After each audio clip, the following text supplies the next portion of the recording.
Hello and welcome to the Tachiai podcast for the Kyushu Banzuke, which was just released today. I'm Bruce, Associate Editor of Tachiai. Joining me is our man in foreign lands, Josh. Say hello. Hello. How are you guys? Josh, what crazy country are you in this time?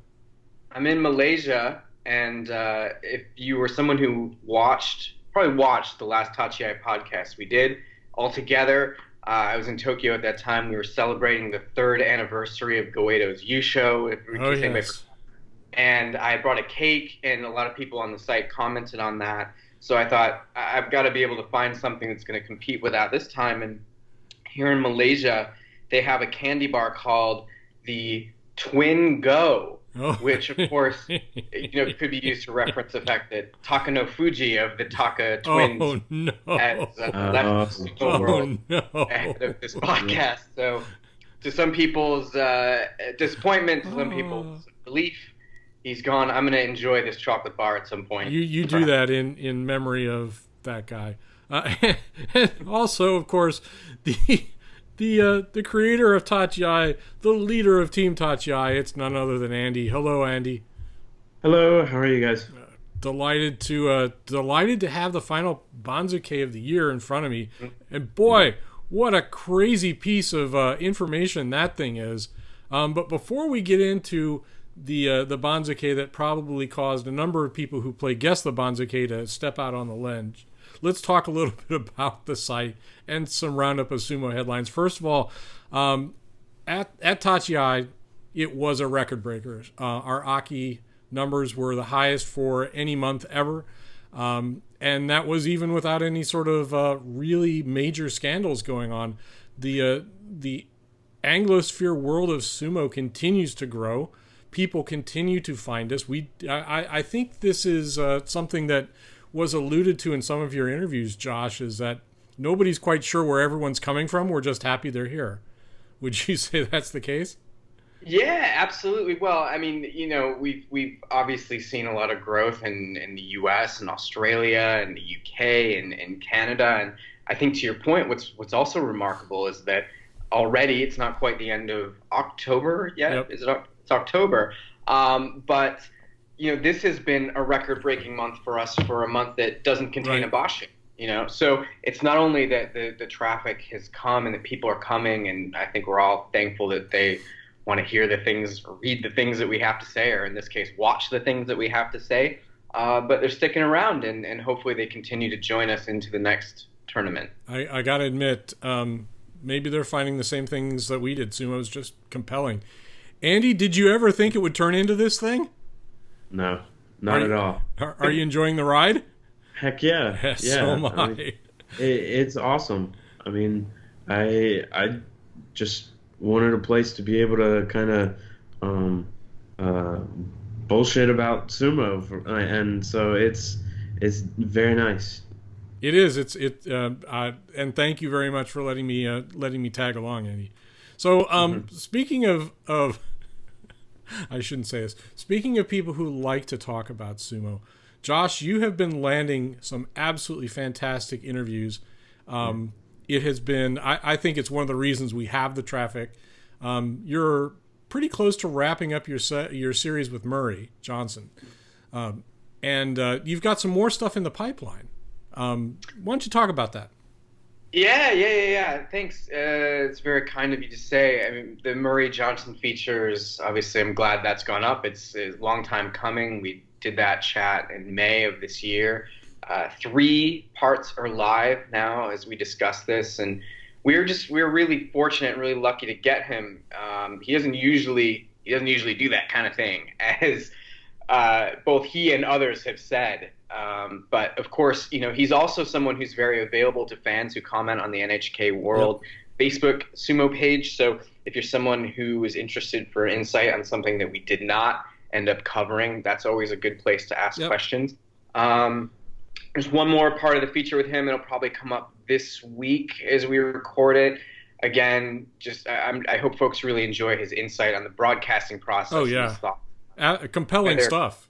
And yeah, I mean, there are things that we watch and we think about when we watch a match that we go, oh, I can't believe so and so got the grip there, or oh, he jumped out of the way, and that enabled this person to do that. And Yep. we see it, and we have the benefit of watching these things 3 or 4 times, and he has been able to hone his craft to the point that in real time he's able to do some really tricky stuff. And the way that he presents that's obviously fantastic. So that's great. As I said, there's one more part to come. The next one is going to be a chat that I had just a few weeks ago, actually, with folks from Buy Sumo Tickets. Oh, yeah. Who, it's a site that a lot of our readers use. I use them for tickets. I know you guys have in the past as well. They don't only just do sumo tickets, even though that's their name. And it was a very revealing conversation about what I think is one of the most complicated and difficult parts of the sumo experience, which is just getting to go with all the demand these days and the politics of the ticketing world and the complications of the ticketing world. So stay tuned for that. Can't wait. And it's really fascinating as, we're early theme on this is the increasing popularity of sumo. It doesn't take long for someone who's been watching it on video or on the broadcast stream from NHK to go, I really want to go see that. Mm-hmm. And at which point they run into the wall of, okay, how do I actually get into the Kokugi-kan or the Edion Arena? And you go, oh, I'm lost. But let's pivot to another piece of the sumo world. So there was yet another scandal, and Andy, I have to note with some mirth, you've now added a scandal clock onto the site. A lot of the fans, they see the Yobidashi once in a while, unless they're watching the big feed from Japan. They don't really know that much about these guys. These are the do everything members of the crew for sumo, but the top Yobidashi got into a bit of trouble. Andy, why don't you talk about that a bit? Yeah, Takuro is probably like among those Yobidashi and those.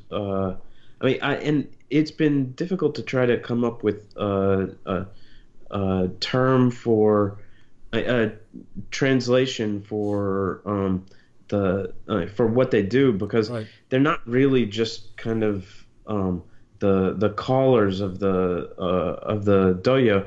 They do like so much support work there around the ring that I really do think of them as kind of the doyo support crew.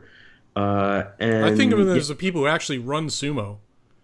Right? Yeah, I mean they build the dojo. I mean they do so much to put to bring it all together, and so it was really unfortunate that Takuro, probably the most well-known face among those in the Yobidashi world, he struck a very junior Yobidashi who was sitting in the patrons section eating breakfast, which is Jungyo. And so he struck him and then berated and apparently hit one of the other Yobidashi who was close by and admonished him for not having been harsher on the other Yobidashi. And so this incident traveled up the food chain and went to the compliance committee. And but Takuro had already handed in his resignation. The compliance committee, when it met, as Haruth had mentioned, that suggested just a 2-tournament ban, but he was adamant with his resignation. So Takuro is gone, and Jiro is now the highest ranking on the website now. So we won't see Takuro anymore, which is unfortunate. I mean, it's really sad to see any of these careers end in scandal. But it's understandable. I mean, they need to take this rather hard line against bullying. I mean, we've got the Takano Fuji Yeah. scandal going on at the same time. Um, so it's definitely something that it's not just the Rikishi. They need to make sure that they although I'm hoping that the hairdressers aren't next. Oh, So that could be bad. So talking about ending careers, one of the Rikishi we followed, fellow by the name of Musashi Cooney, a Hawaiian guy, called it quits after Aki because he'd just gotten hurt, couldn't bounce back. He dropped, out of Makushita, and that was pretty much that. He said, his uncle is Musashi Maru, the Oyakata of the self-named stable, and he just said not going to do it anymore. But he seems to have pivoted now, and I had never heard of sumo and sushi before. Josh, what's up with Mamu? Yeah, it's a really sort of interesting, curious tour that's had some stop-start incarnations, and I can't even remember how I discovered this. I have some friends who received advertisements for the sumo and sushi tour, and so I went and checked it out, and I saw that Musashi Cooney has resurfaced as a part of this tour, which is going to be taking 3 stops around America in Seattle, LA, and New York over the course of the next few weeks. And it's this kind of introduction to sumo. People can come out and see some sumo matches, and then if you pay the VIP package, you can actually compete against some of these guys. Oh, man. So you start saving up. No, I don't want to face Mamu. I've met the guy. Just his hands alone are like dinner plates, right? Well, then that's perfect for a sushi party. So that works out. No, I'm sure once he gets a grip on you, you're done. You're done.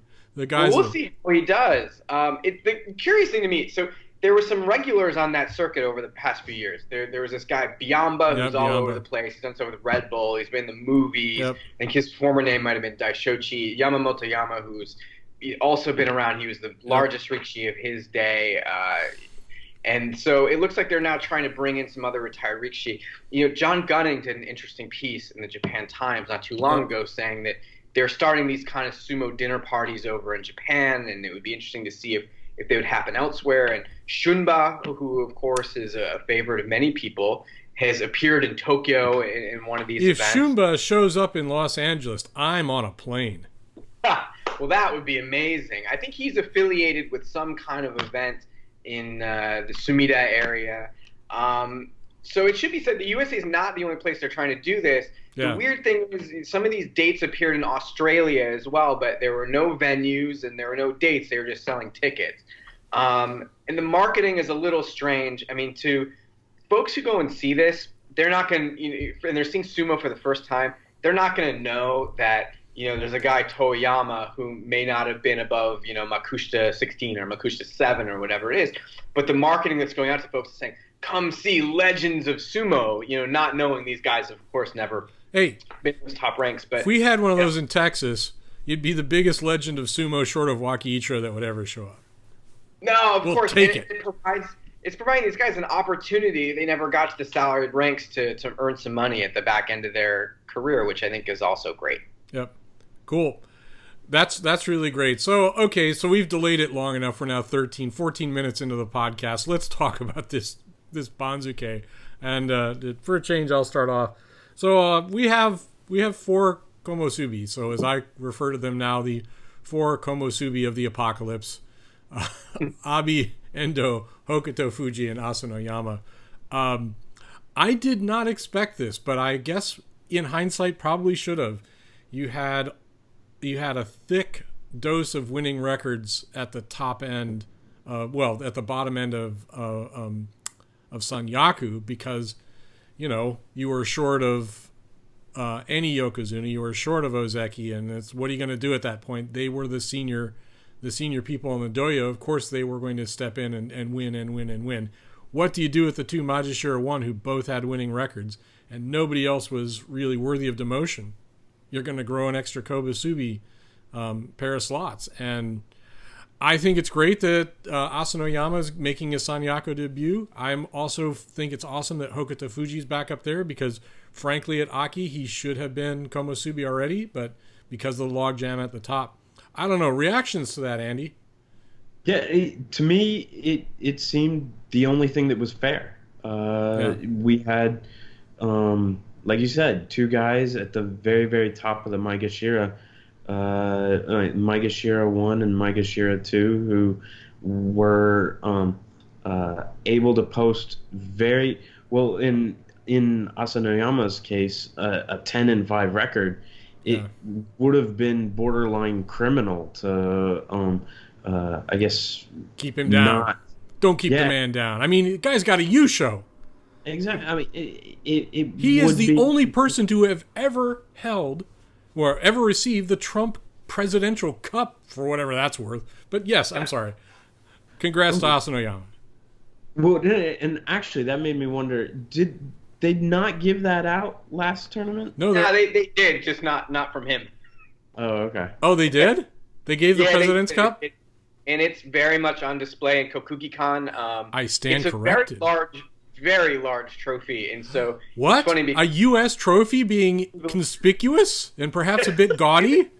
When you go in to Kokugi-Con, obviously the first 14 days of the tournament, you see all the trophies that get presented in the trophy case in the front of the arena. Now that had been presented for the first, second, or third time, whatever it was, at Aki, it's in the trophy case. And you can go and you can see it, but it is so huge that it almost, I don't want to say overshadows the Emperor's Cup, but it's kind of like right behind it, and it's impossible to not to notice. It sounds incredibly American to me. Yeah. Huge. Josh, any reactions to the 4 Komusubi the Apocalypse? Yeah, it's great for those guys. I think the interesting thing that LK Sumo pointed out actually before the Banzuke came out, which is that if they had done this, because there were a number of guys who had 7 and 8 records and therefore couldn't move up, it was going to result in a number of really big promotions for guys who had good records but were a little bit further down in the Maegashira ranks. And so, you're seeing Okonomi and Meisei and some guys like that really thrust up there to the top. But at the end of the day, look, there's 42 guys in the division. We look at this and go, oh my goodness, they're Maegashira 1, Maegashira 2, but they still have those extra guys in front of them with the additional Komusubi slot. But boy, are there some open questions around how this is going to turn out. We'll get to that in the Genki report.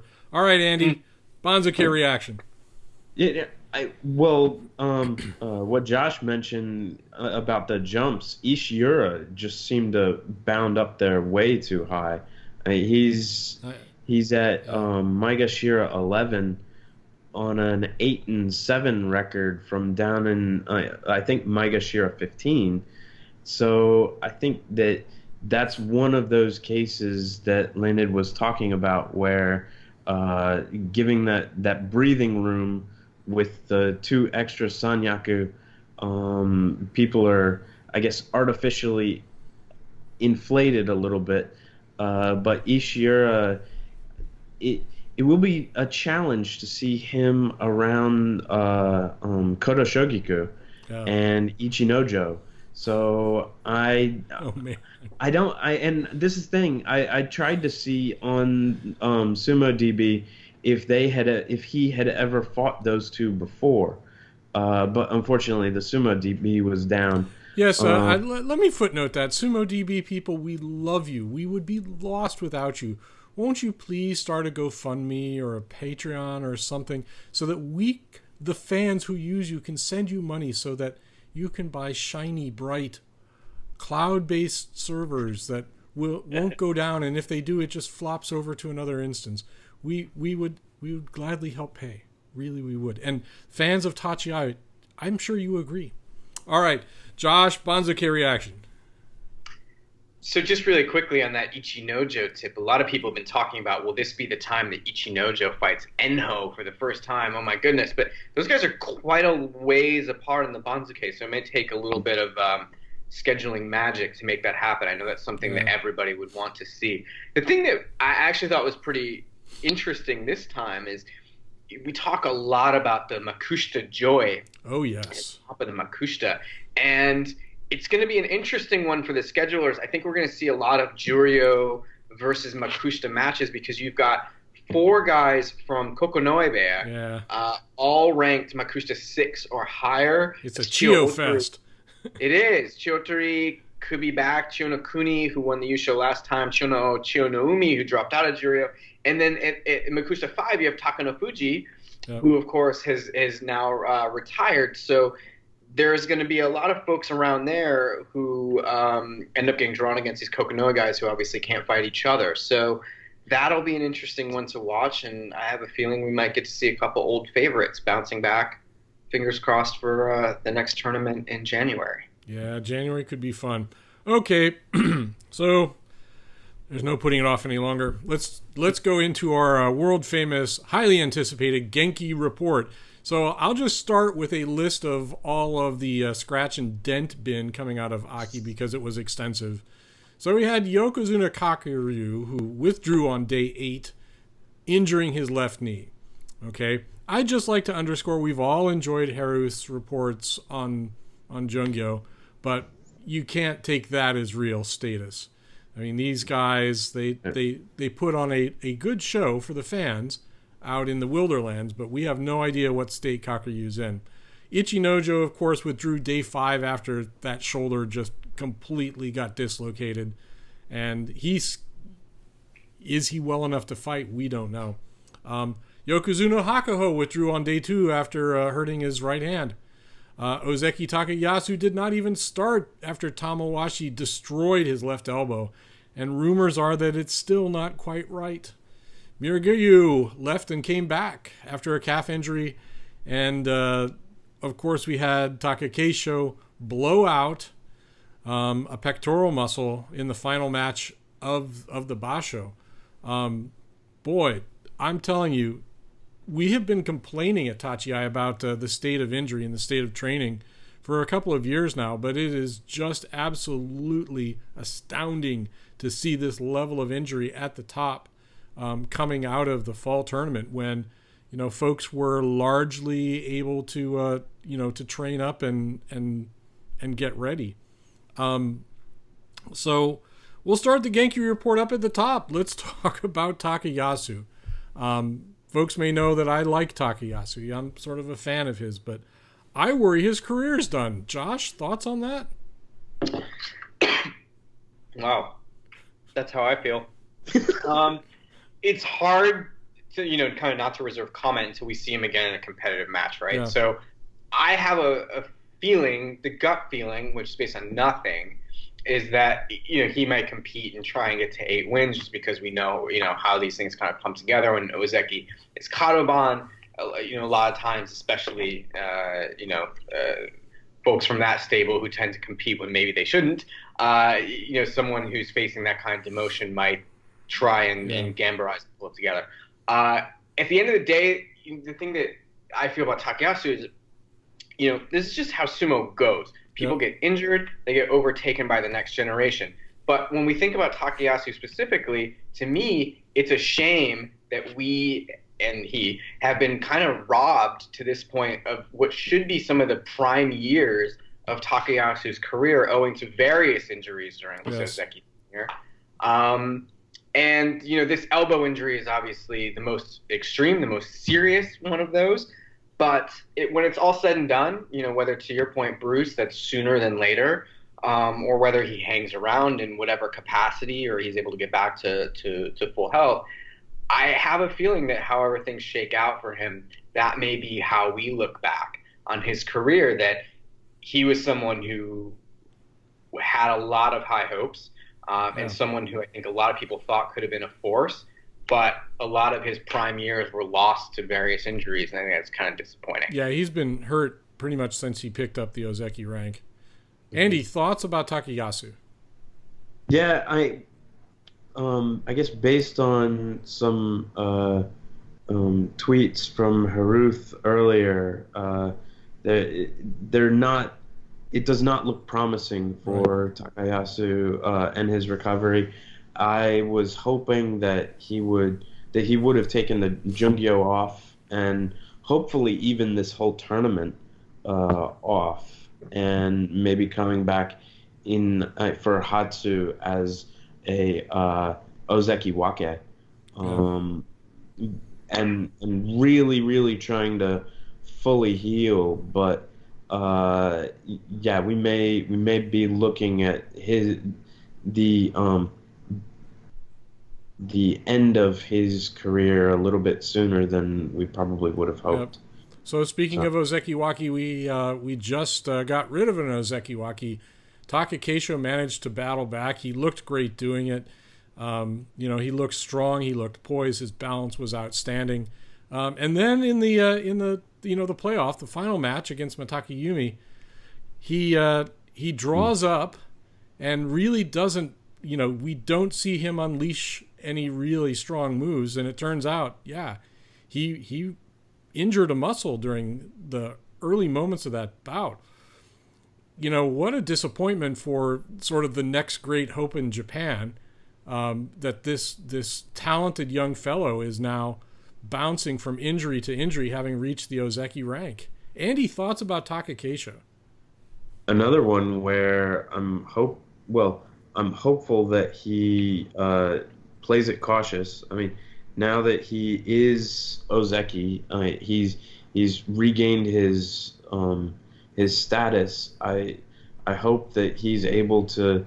I mean, he's got, when they get this status of Ozeki or Yokozuna, they have earned the right to take a tournament off and to be more cautious with their health. And so I'm hopeful that they will use a little bit more of that. But I know that they also do feel the obligation to show up and to compete. So, and especially with Takayasu, since he is so new to the rank, it would be sad to have his career cut so short by injury already, especially when we haven't really even begun to try to think about the next Yokozuna. And I mean, Takayasu would have been one of those names that we would have probably been hoping for, but at least hopefully to have won a Yusho. Yeah. And Takayasu, who knows if he will get number 2 now, because it doesn't. I'm not sure if that injury. Let's just say the injury hits particularly close to home with the way that Kisano Sato went out. Oh yeah. And so we wouldn't want to see that kind of a decline. And so I guess I'm just hoping that it's not as serious as a Kisano Sato injury, and that he's able to take a little break, recover, and move on. Josh, thoughts about the situation with Takayasu? I know you've been paying close attention to that fellow for a while. Where do you think this is going? Oh, it's just all going so well until that playoff match in the last Basho. I have to say, I was there for Senshiraku, and it was super exciting. But immediately you felt for Takayasu, not only losing what would have been such an improbable Yusho. We were sitting here the last time the Banzuke came out, and we were like, is he going to be able to get 8, 9, never mind the 10 wins that it would take for him to get his rank back? And he did it with authority. So to come all the way back only to suffer another serious knock, I think is disappointing. I think we may see him this time. I have a sneaky feeling about that. But I also have a feeling that maybe he might be Kataban either because of his record or withdrawal in January. The thing that I think about him, though, especially with regards to Kisano Sato, other people that have suffered similar injuries, is it is important, I think, to remember that he's so young. And I think that is going to be the one thing that'll really help in terms of his recovery. Someone at his age and his level of fitness, whatever that is, should be able to recover better from any, number of injuries than a 32-year-old in a similar circumstance. So fingers crossed for that. So we promoted one Ozeki Waki up, and another one came to fill the slot. Our favorite glass cannon, Tochinoshin, really, really looked like he was in pieces during Aki. I don't know. I mean, because he's returned to having problems with that knee that's perpetually bandaged, that's always got a mechanical brace associated with it when he's on the doyo. Is there really any hope that this guy can bring it back? Because I know that it's now or never for him. Josh, thoughts on Tochinoshin? Yeah, why not? I think the thing for him is it seems to be his ability to manage the pain and manage the problems of that knee. And the thing that is important, I think, to remember with basically everybody who's not Hakuho is, as Murray mentioned in the interview that we did on the site, Hakuho has people on his team who are lower body specialists who do everything they can to optimize any problem that he has, and he pays for those guys out of the resources that he has obviously accumulated over the course of his career. Other guys who have any number of injuries, whether they're not so serious injuries that develop over time, or someone like Tochinoshin who is constantly hindered by a specific problem, probably don't have access, at least that's my inference, to that same level. And I think that has manifested itself in the records that he's been able to show and the performance that he's been able to show since his promotion to Ozeki. So, the hope for me, I think he's going to give it a real go. Oh, he's yeah. obviously done it once before. Hopefully, invoke the ghosts of Ozeki Wake past, but he doesn't get hankered by someone when he's 9-5. That would be But he's such a good character for the sport that I hope he does it. Yeah. On the other hand, there is also the part of me that, as a sumo realist, says, he's on the wrong side of 30, and we do need to start seeing some of these talented youngsters in the top ranks. So regardless of what happens, I'm at peace with it, which I'm sure he makes him happy. But either way, I just hope that he can perform at a high level, or high enough level that, we get to see the best of whatever he can bring. All right, Andy, over to you. Thoughts on Tochinoshin? Yeah, there was this really odd Twitter video of him doing the sky crane to Tachiai show. Yeah.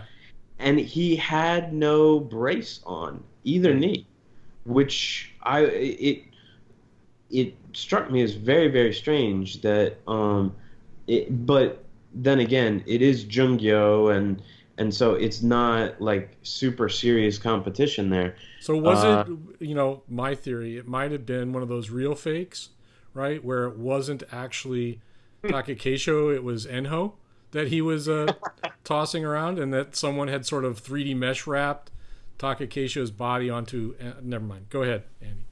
Yeah, no. Well, deep fake conspiracy theory aside, you can always count on me for one of those. It may have been a much smaller Enho, but even with Enho, it was surprising that he was up on the dohyo without like braces on, or without his knees wrapped, and so I thought that did give me a little bit of optimism for the upcoming tournament. Yeah. But the thing is, reality is harsh, and sumo reality is especially harsh. Well, but I don't think that this would necessarily be the end, because for at least 2 years, Kodo Shogiku was one of our Kadoban twins. Yeah, and he's hung around, and he's a solid Maegashira, and so it's like it's not that his career necessarily would be anywhere near ending. Well, I worried that the next injury to that knee is loss of normal mobility. Right. Well, and that's the thing is, like with Aminishiki, it was one knee injury too many when he was down in Juryo. So I need to be able to see how he can compete against the lower ranks. Yep. Because he may be at a state where he can still compete for a good long time. So who would think that sitting here at the back end of 2019 that our solid foundation would be Goedo? Yet here we are, right? We're not talking about Goeido because we all expect him to show up and we all expect him to fight, strongly because that's what he does. It's crazy to compare 2016 to today and go, yeah, Goeido's the solid figure, in the top end of sumo. Like, but we don't expect him to win. What's that? And that's the thing. But we don't expect him to win a Yusho. He'll get his 8. He might get his 10. Yeah, but he's kind of in survival mode. Kind of, at least I think so. Okay, so I guess the last big glaring pimple we need to pick at is will either of the Yokozuna be competing on day 15? Thoughts on that, Andy? Yes. Yes? Let's hope. I'm pulling for both, but I'm going with a Hakuho Yusho. Yeah, see, now you've let it out early, right? That's not... Yeah. But I'll take it. it. It's a far cry from Endo, okay? Right? So you're coming back to the traditional stuff. So you think we're a go for a pair of Yokozuna on day 15. Josh, your thoughts? I think we'll get one Yokozuna on day 15. It's going to be a really weird tournament in terms of the scheduling, now that you have all of these guys up in Sanyaku. But I don't think all of them are going to last. I think we'll probably lose a Yokozuna somewhere in there, and I think we'll probably lose an Ozeki somewhere in there. So I think that it's kind of tough to predict who we'll see on the last bout of the day, Musubi no Ichiban on day 15. But I think it'll only be one Yokozuna. That's my guess. Yeah, I would say 1 or 0. I'm very, very concerned. Well, I know for a fact that Hakuho's in it to play a long game. He wants to be around next summer, and at the first hint of trouble, he's going to say goodbye and thank you. I worry that Kakuryu is getting more fragile with each month that passes. He seems to have an easier time accumulating an injury there. All right, I want to hit one more before, or actually I want to hit two more.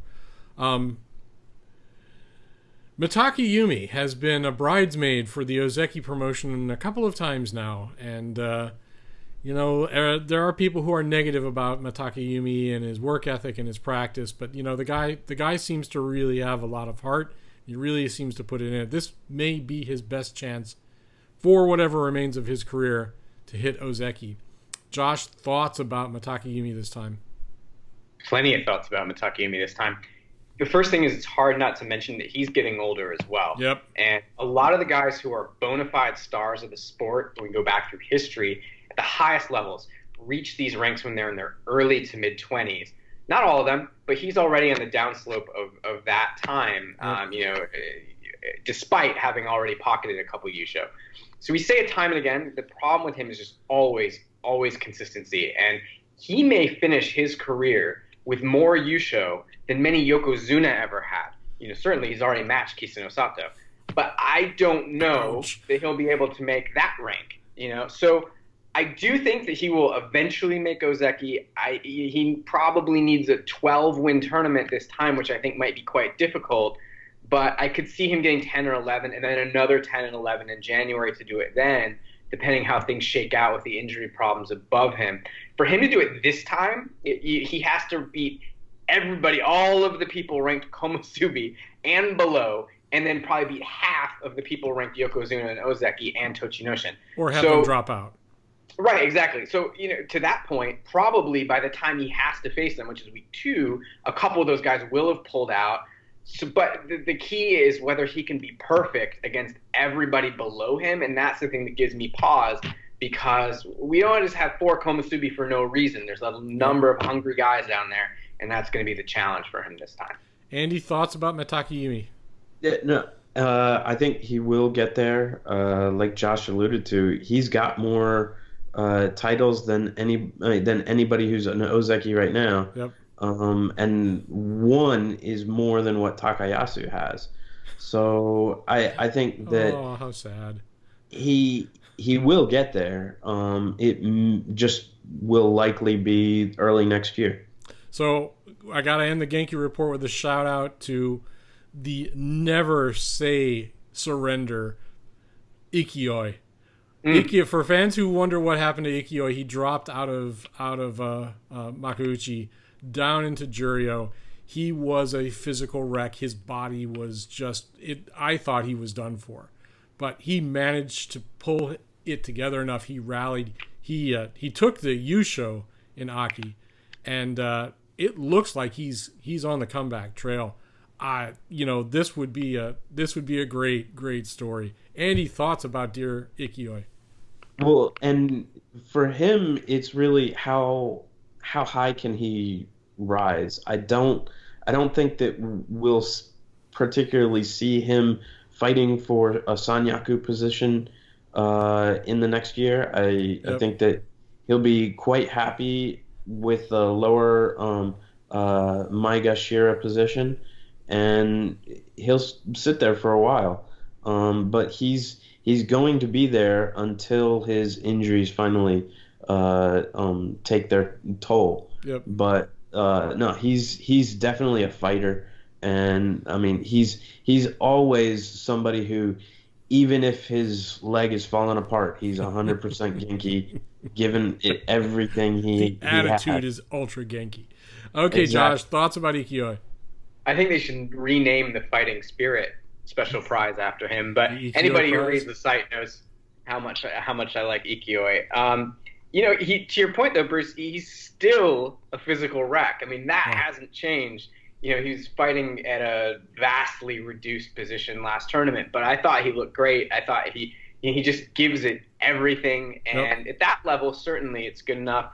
It's important to note with Ikiyoi that he, before that tournament, I believe, took his Kabu back. It had been on loan to someone else, and he took that back. So currently it is vacant and sort of ready for his retirement whenever that happens. And some people, speculated if he had a bad tournament last time and dropped out of the Sekitori ranks, he might have been ready to take that up. But it looks as though we'll get to enjoy his sumo at least for a bit longer, which I personally am very happy about.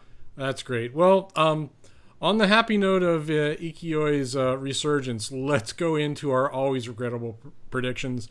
And I'll just say that for the five tournaments that have happened so far this year, we've had 5 different Yusho winners. This has not happened in a very long time. We stand the chance of going 6 tournaments, six different winners, and that would be a fun and interesting story. So far, we've had Tamawashi, we've had Hakuho, Asanoyama, Kakuryu, and Mitakeumi. So that leaves slot number 6. And I think we are, in fact, going to get a first-time Yusho winner this time through. And I do believe, these are regrettable predictions. I believe it will be Takayasu. I think he will Yusho this time. I think that in spite of whatever injuries he has, he understands that it's basically now or never to step on the gas, and he's going to do it. Thoughts about that, Josh? That's remarkable. I don't know what to say to that. I'll have one of whatever Bruce is drinking. You can say that. Well, Bruce, I mean, if you want to go to Vegas, we can do that. No. I'm terrible. We can get some odds. I was thinking about that actually because I would love to see the odds on the 5 winners from this year versus the field, right? Yeah. So what are the odds that those 5 guys that you mentioned would pick up the Yusho in November against, having someone from the other 37 guys who haven't won one this year? I just kind of have a feeling that it will be a known entity that picks it up this time. But as I was looking at that and taking into consideration what you just related there, I was thinking it kind of puts the victory from Kyoku Tenho all those years ago into a really impressive light, because we're in an era now where you're seeing so many different Yusho winners. But apart from Asanoyama, who's Maegashira 8, and took that opportunity to vault his career into a whole new level, the winners that we're seeing, even though they're all different, are more or less guys in the top part of the division. But Kyoku Tenho, and they're doing it at a time when there's no real dominant force, whereas he won a Yusho from that part of the Banzuke at a time when you had some real dominance happening. So what I would like to see this tournament, even though I don't expect someone who's an unknown entity to actually go and get the Yusha, I would love to see one of these guys who are down there in the bottom half of the Maegashira ranks stay in contention all the way to day 15. Okay, so who's your pick, Josh? Oh my goodness. Oh, for the actual Yusha. Yeah, who's your Yusha pick? I'm going to go with Hakuho. Oh, we've got two. Two on the boss. Yeah. Two on the boss making a comeback, which, frankly, I think is a pretty good bet. He's been kind of lackluster this year, and I think that if he wants to, maintain any sort of credibility going into next summer, he probably needs to score a few more Yusho. Andy, any comments on? You already announced that you're down for the boss. Yeah, I couldn't keep that one in. I'm never good with secrets. I do think that Abi and Koto Eko have a better shot at a Yusho than Takayasu. Oh, you're probably right, but I'm a sentimental kind of guy. And with that, let's bring our podcast to a close. Thank you very much for joining us for the last 45 minutes and listening to a set of sumo fans distributed across the world go on about their favorite sport. Thank you, Josh, joining us in Malaysia and from tomorrow, actually, from what I understand. Thank you, Andy, from joining us late night on the East Coast.